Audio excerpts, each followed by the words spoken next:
What do you think is easier, losing a cheating wife or losing 4 friends? Well, I had to lose both at the same time. And now, I'll tell you how I exposed them, and, most importantly, how I punished and avenged myself in a way that turned their lives upside down. You're about to learn the truth. It all began with the small things. At first, I convinced myself it was just part of Tessa's new job. A fast-paced marketing role at a demanding firm would take a toll on anyone. She'd come home late, exhausted. I remember the exact moment doubt first crept in. It was one of those late nights again. She walked in, tossed her jacket onto the couch, and as she bent to pick it up, a scent caught my attention. Cologne. Not hers. Not mine. It was deep, musky, unmistakably masculine. When I asked about it, she brushed it off with an easy smile. "Oh, probably from one of the guys at work," she said like it was nothing. But to me, it didn't feel like nothing.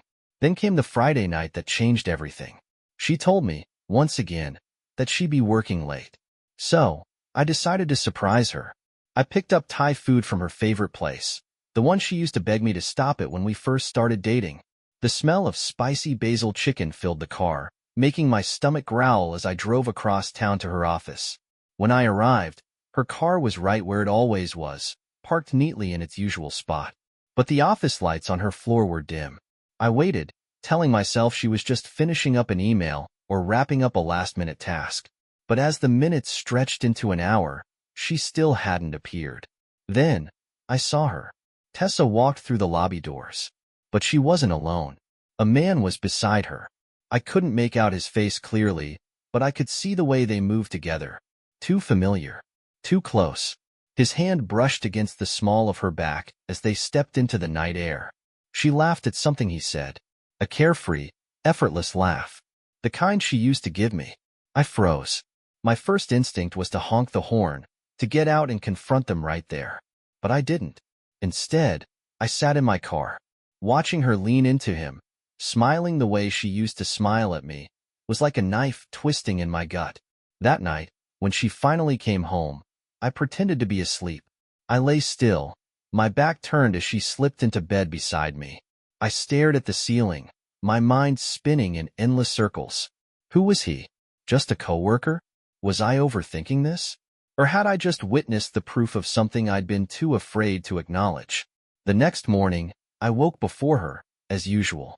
I sat at the kitchen table, hands wrapped around a mug of black coffee, staring at the faint light filtering through the blinds.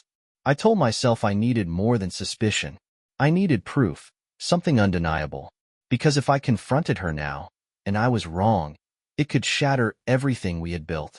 But deep down, I think I already knew the truth. Then, another message appeared on her phone. She was making coffee, her back to me, when her screen lit up. It wasn't anything outright incriminating, but something about it sent a chill through me. Same time as before? Let me know when you're free to chat. The sender's name was just a single letter, D. I tried to focus on my laptop, pretending to scroll through the news, but my eyes kept flicking toward her phone on the counter. Tessa glanced at the screen and casually swiped the notification away. Then, as if nothing had happened, she turned back to me, cheerful as ever. "Another client dinner on Wednesday," she said, pouring milk into her mug. "I'll probably be home late." I nodded, forcing an indifferent expression, but my insides churned. I wanted to ask who Dee was. I wanted to demand the truth, but I didn't. If I pushed too hard, she'd shut down. And if I was wrong, if this really was all in my head, I could do irreparable damage to our marriage. So, I decided to test my suspicions. That afternoon, while Tessa was out running errands, I went to the garage and grabbed a roll of duct tape. Her car was parked in the driveway, spotless as always. Tessa had a thing about keeping her car pristine. It was a habit that suddenly felt ironic, given the mess I feared was unfolding beneath the surface. I peeled off a strip of tape and pressed it firmly against the fabric of the driver's seat, smoothing it down with my hand to make sure it stuck. It was a simple trick, almost childish in its simplicity. If she got into the car and sat down, the tape would crease or shift. But if it remained untouched, that would mean she wasn't using her car at all. And that would mean she was going somewhere else. With someone else? And if she wasn't using her car, then where was she going? When Tessa came home that evening, I made sure to act completely normal. I joked about Rebecca's latest obsession with building blanket forts in the living room and casually asked about her errands. She responded with the same bright smile, the same vague answers she always gave. The next morning, after she left for work, I went straight to her car. The duct tape was still there, perfectly smooth, completely untouched. If she wasn't driving, then she had to be going somewhere with someone else. The questions came faster than I could process them. Was she catching rides with this mysterious D? Was he the man I had seen her with outside the office? Was I just overthinking everything? Or was this the first piece of a much bigger puzzle? I peeled the tape off and crushed it in my palm. This wasn't hard proof, at least, not yet. But it was another detail that didn't fit, another crack in the story she'd been feeding me. That evening, I caught myself staring at her phone again. She had left it charging on the counter while she helped Rebecca with her homework. I hesitated, debating whether to grab it, scroll through her messages, and finally get the answers I couldn't bring myself to ask her for. But I didn't. Not yet. I needed more. I needed something undeniable, something she couldn't brush off with another easy smile. So, I sat there in the dim light of the kitchen, forcing myself to be patient, to keep watching, to keep listening. I had no idea where this road would lead, but I was determined to follow it to the very end, no matter how much it hurt. Because if there was one thing I couldn't live with, it was not knowing. Suspicion is a lonely thing, but it also forces you to get creative. I knew I couldn't track Tessa's every move on my own, not without risking a confrontation I wasn't ready for.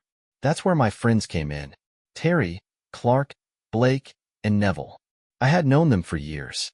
We'd been through college together, job changes, weddings, and more late-night beers than I could count. If there was one group I thought I could rely on, it was them. One night, over drinks, I floated the idea. Tessa's been swamped with work lately, I said, swirling the whiskey in my glass. Running all over the place. I can't keep up with her schedule. Clark nodded. She's always been a hard worker. Yeah, I agreed, keeping my voice light. But I'm starting to think she's overdoing it. She's burning the candle at both ends. Maybe you guys could keep an eye out? Let me know if you see her around, just so I know she's okay. The shift was subtle, but I noticed it. A brief exchange of glances. A pause that lasted just a little too long. Terry, who had been sipping his beer, suddenly seemed very interested in the football game on the bar's TV. Sure thing, man, Neville said, almost too quickly. We got you. I nodded like I hadn't caught their hesitation. For the first few days, nothing seemed out of the ordinary. Every time I checked in, they confirmed Tessa was exactly where she said she'd be. Working late, Terry reported. Saw her car at the office. She was at the gym this morning, Blake added. But the more I listened, the less sense their stories made. One night, Clark told me she had been at her favorite yoga studio. But the next morning, Blake claimed she had been at the office during the exact same time. Then there was Neville, who stammered when I asked if he had seen her. He muttered something vague about her grabbing coffee downtown. It didn't add up. Then came the little mistakes. Terry once mentioned seeing her in a red dress, but I knew for a fact she had left the house in jeans and a sweater that day. Clark casually referenced a conversation he had supposedly overheard, but the details didn't match anything Tessa had told me. That's when I started testing them. I began planting false leads. One afternoon, I mentioned to Clark, Tessa told me she was meeting a client at the gallery last night. I knew she hadn't said any such thing. Oh yeah, Clark replied without missing a beat. I saw her there. That's when it clicked. They were covering for her. I didn't know if they were doing it out of loyalty, out of fear, or if they truly thought they were protecting me. But it was obvious. My own friends were lying to my face. The realization hit harder than I expected. It wasn't just Tessa's betrayal I was dealing with. It was theirs too. These were the same guys who had stood by me at my wedding. They had toasted to my future, promised they would always have my back. And now? Now they were actively keeping me in the dark. I didn't confront them. Not yet. I needed to know just how deep this went, how far they were willing to go for her. So I played along. I pretended to believe them, nodding at their excuses, acting as if I hadn't already seen the cracks forming in their stories. But inside, something in me was shifting. The trust one had once placed in them, in Tessa, in everything I thought I knew. It was crumbling. And in its place, something colder was growing. A quiet, unwavering resolve. They thought they were protecting her. But they were wrong. I didn't need their protection, I needed the truth. There comes a point when suspicion hardens into certainty. That moment arrived when I found the group chat. It happened on a quiet Saturday afternoon. Tessa had gone out again, another vague excuse about a lunch meeting, and left her laptop sitting on the kitchen counter. Normally, she was careful, always logging out, always making sure her digital footprint was clean before stepping away. But this time, whether out of carelessness or sheer overconfidence, she had left a messaging app open. I wasn't searching for anything, not actively. I had just been wiping down the counters when her screen pinged with a new notification. Instinctively, my eyes flicked to the screen. What I saw stopped me cold. A group chat. Crew was the name. The message preview read, "He's asking more questions. We need to be consistent." The sender? Terry. My pulse pounded in my ears as I sank into the chair, staring at the screen. My hands hovered over the keyboard. I clicked into the chat. There they were, Terry, Clark, Blake, Neville, and Tessa. I scrolled up, and with every message I read, my stomach sank further. Tessa. He's starting to notice inconsistencies. You guys have to keep your stories straight. Clark. I told him you were at yoga yesterday. Blake. Did you say the same? Blake. Yeah, covered for her. He bought it. Neville. We can't keep this up forever. What if he finds out? Tessa. He won't. Just stick to the plan. I've got this under control. I stared at the messages, the words blurring together as the truth hit me like a sledgehammer. They weren't just lying to me. They were coordinating it, strategizing, actively working together to keep me blind. Every little inconsistency I had caught, the conflicting stories, the nervous glances, the slip-ups, hadn't been accidents. It had all been deliberate. I closed the laptop and leaned back, gripping the edge of the table as a storm of emotions crashed over me. Anger, betrayal, humiliation. These weren't just acquaintances. These were my friends, the people I had trusted most, and they had chosen her. For a moment, I felt paralyzed. What do you do when your entire world turns against you? When the people you've laughed with, leaned on, believed in, become conspirators in your betrayal? But then, something inside me shifted. The pain didn't fade, but it hardened into something else. Resolve. They thought they were clever, playing their little game behind my back. They thought I was too trusting, too blind to see it. They were wrong. I knew I couldn't confront them. Not yet. If they were willing to lie for her, they'd only dig in deeper if I challenged them now. No, I had to be smart about this. Move quietly. Act carefully. Tessa and my so-called friends thought they were winning. Fine. Let them think that. I spent the rest of the day crafting my plan. From that moment on, every interaction I had with them would be a performance. Every smile, every laugh, every nod of agreement, a carefully measured act. They wouldn't realize I had seen their betrayal until it was too late. I thought back to the vows Tessa and I had exchanged on our wedding day, to the toasts my friends had made about loyalty and friendship. How hollow those words seemed now. This wasn't about saving my marriage anymore. This wasn't about salvaging friendships. This was about taking back control. I didn't know exactly how I'd do it yet, but I knew one thing for sure. They had made their choice. Now they would face the consequences. Revenge, they say, is best served cold. I wasn't in a rush to blow everything up. No, I was going to be precise, methodical.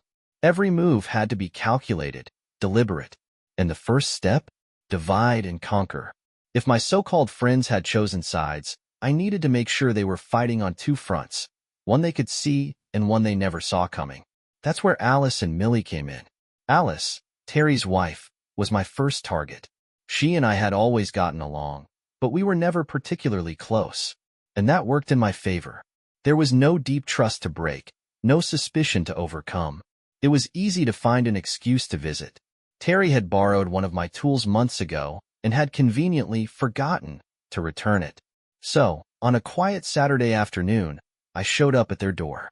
Alice answered, her hair pulled up into a messy bun, a toddler clinging to her leg. Jake. What a surprise! she said, shifting the kid to her hip. What brings you by? I flashed a polite smile and held up the empty case for my power drill. Terry borrowed this a while back. Figured I'd swing by and grab it.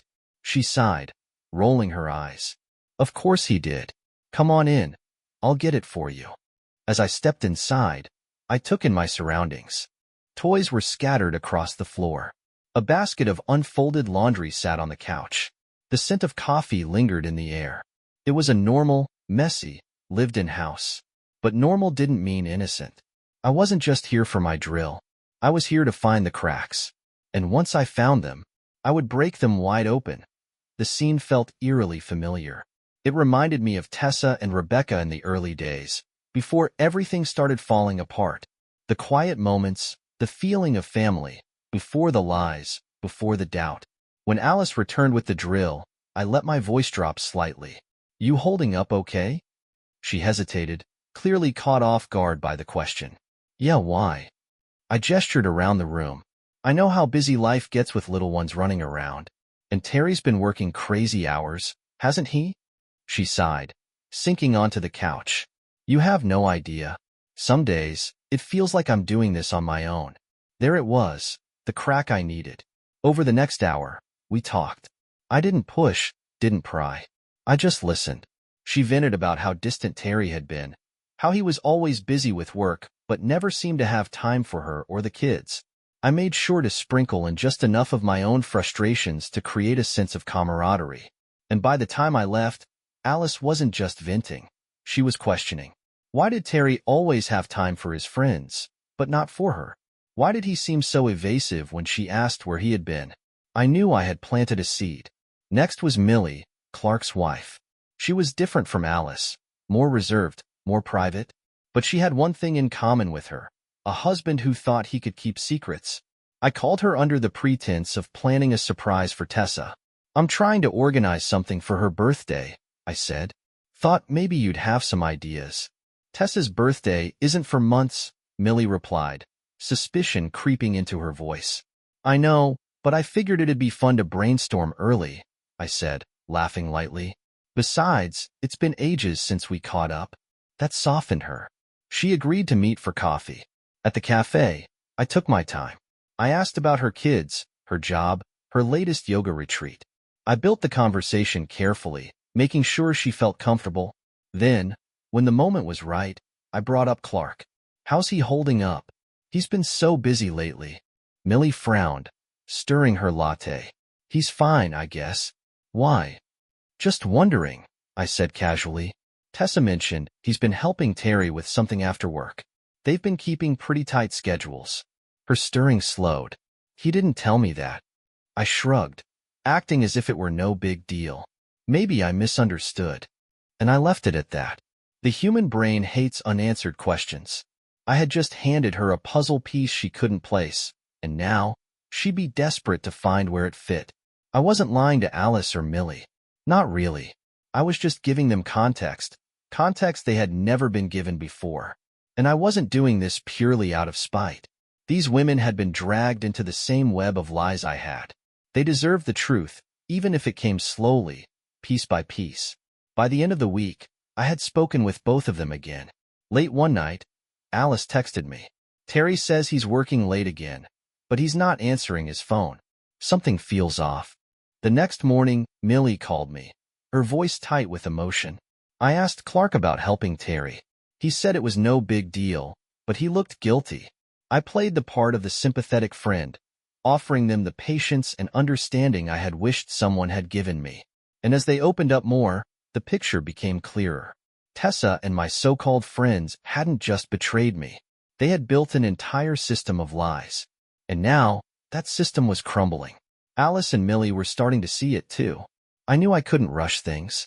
They needed time, to process, to connect the dots. But when the moment came, they'd be ready. And together, we'd bring the whole damn house of cards crashing down. I had started with Alice and Millie, knowing they would be the easiest to approach. But for my plan to work, I needed all the pieces in place. That meant bringing in Laura and Gloria. Laura, Blake's wife, was the hardest to read. She and Blake had always been the power couple of our group. The ones who threw extravagant dinner parties, who looked flawless in every photo. But perfect veneers always have cracks, if you know where to look. I reached out under the guise of needing parenting advice. Laura, I'm struggling to keep Rebecca entertained after school. You always have such creative ideas. Can we grab coffee sometime? I could really use some tips. She agreed. We met at a cozy cafe downtown, and I played my part, the frazzled dad, overwhelmed but eager to do better. It wasn't long before she started sharing stories, her guard dropping as she talked about her kids. Then, I made my move. How's Blake been? I asked casually.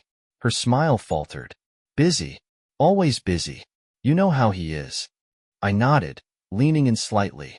Tessa mentioned he's been spending a lot of late nights at the office. I figured you'd be relieved to have the house to yourself sometimes. Laura hesitated, her coffee cup frozen midair.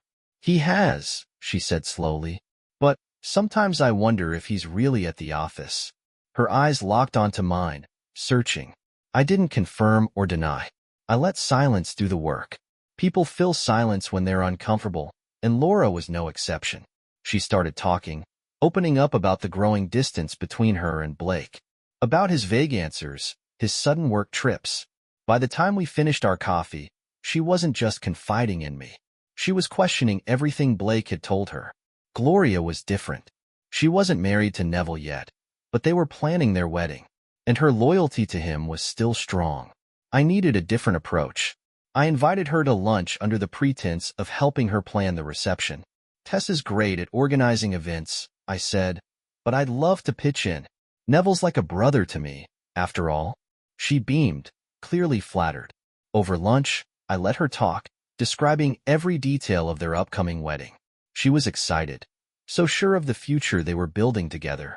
It wasn't long before I steered the conversation. You're lucky, I said. Neville's such a great guy. Always dependable, always honest. Her expression flickered, just for a moment. Yeah, she said quickly. Too quickly. I leaned back, feigning surprise. You don't sound so sure. No, I am, she insisted, but her voice wavered. I let her stew in that silence for a beat before dropping the final seed. You know, I've been seeing a lot of Neville and Terry together lately. It's good they're keeping busy, but I hope he's not stretching himself too thin with all the wedding stuff. Her brow furrowed. What do you mean? Neville hasn't mentioned spending much time with Terry. I shrugged. Could be nothing. But we both knew it wasn't. The cracks were spreading. And soon, everything they had tried so hard to hide would come crashing down. That was all it took. Gloria spent the rest of our lunch asking questions about Neville, about Terry, about Tessa. By the time we parted ways, I could see the wheels turning in her mind. The alliance was forming. With Laura and Gloria now brought into the fold, the stage was set. Over the next few weeks, I kept in touch with all four women, Alice, Millie, Laura, and Gloria. I listened when they needed to talk, dropped subtle hints when the timing was right, and let them piece things together on their own. It didn't take long before they started talking to each other. One evening, I got a text from Millie. Had coffee with Alice today. You were right about Terry. Something's off. Then a call from Gloria. I ran into Laura, and we started talking about Blake and Neville. Do you think? They were starting to see it now, the bigger picture, and the more they unraveled, the more they realized the betrayal didn't just stop with me. Their own husbands had been complicit in lies that ran deeper than they ever imagined. By the time I met with each of them again, they weren't just suspicious. They were angry. Alice was the first to say it outright. Terry has been lying to me. I can feel it. I want to know everything. Millie wasn't far behind. Clark thinks he's so clever, but he's not as good at hiding things as he thinks. Laura and Gloria followed soon after, their frustration bubbling over as they recounted the inconsistencies, the half-truths, the red flags they had ignored for far too long. I had them now. They were on my side, bound not just by trust, but by a shared determination to uncover the truth. The final step was clear. Together, we would expose everything. I sat at the head of the table, a calm expression masking the storm brewing inside me. The air in the dining room was thick with anticipation, though none of my so-called friends could sense it. Tessa moved through the room with practiced grace, making sure everything was just perfect. The food, the drinks, the lighting. It was almost poetic. She was setting the stage for her own downfall. One by one, Terry, Clark, Blake, and Neville arrived, their laughter and easy conversation filling the room. Their confidence was almost insulting. They had no idea what was coming. The wives were absent at first, just as I had planned. Tessa played her role effortlessly, laughing, smiling, acting as if nothing was amiss. But I saw the tension in her shoulders, the way her gaze flickered toward me a little too often. She suspected something, but she had no idea how far I was about to take it. When dinner was nearly over, I set down my fork and cleared my throat. The conversation around me died instantly. All eyes turned to me. I've been thinking a lot about friendship and trust lately, I began, my voice steady. About what it means to have people you can truly rely on, people who stand by you, no matter what. Clark chuckled, shifting slightly in his seat.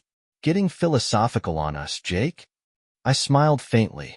You could say that, but it's more than that. It's about loyalty, about knowing who's really in your corner. I stood, glass in hand. And tonight, I want to celebrate that.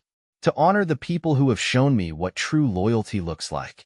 I gestured toward the doorway. Ladies, would you join us? Silence. Then, one by one, Alice, Millie, Laura, and Gloria stepped into the room. Dressed elegantly, standing in perfect unison, the reckoning had arrived. The looks on my so-called friends' faces were priceless. Terry's jaw went slack. Blake's face paled as his eyes darted to Laura. Clark muttered something under his breath, shifting uncomfortably. Neville sat frozen, his wineglass hovering in midair. But Tessa? Tessa was the showstopper. Her practiced smile faltered, and for the first time in years, I saw genuine fear in her eyes. What's going on?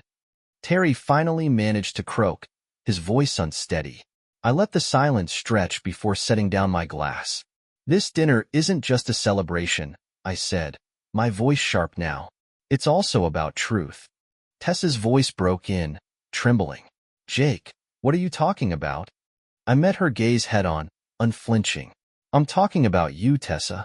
About Terry, Clark, Blake, and Neville. About lies and betrayal. The silence was deafening. You thought you could keep me in the dark? I continued, my voice calm but laced with steel. You thought I wouldn't notice the late nights, the excuses, the coordinated stories. I let my gaze sweep across the table. But you underestimated me. Tessa's hand flew to her mouth, her composure shattering. Jake, this isn't what it looks like. Save it. I cut her off. I've seen the messages. The group chat. The lies. The carefully orchestrated deception. Alice stepped forward first, her voice firm. You lied to me, Terry. You thought I wouldn't notice the gaps in your stories. But I did. And now? Now I know the truth. Millie followed. Clark, I trusted you. And you used that trust to help Tessa cover her tracks. Do you have any idea how humiliating that is? Laura's voice was ice. Blake, all those nights you said you were working late, were you? Or were you just helping Jake's wife betray him? And finally, Gloria, her voice breaking. Neville, you promised me honesty. And now? Now I don't know if I can believe a single word you say. The men sat in shock as their wives accused them of being no better than cheaters themselves, simply because they defended and covered for their friend's unfaithful wife. And now their wives suspect that they, too, are being unfaithful. Their carefully constructed lies were crumbling. Tessa tried again, her voice shaking. Jake, please. I held up a hand. Don't. I turned my attention to the four men. You betrayed me.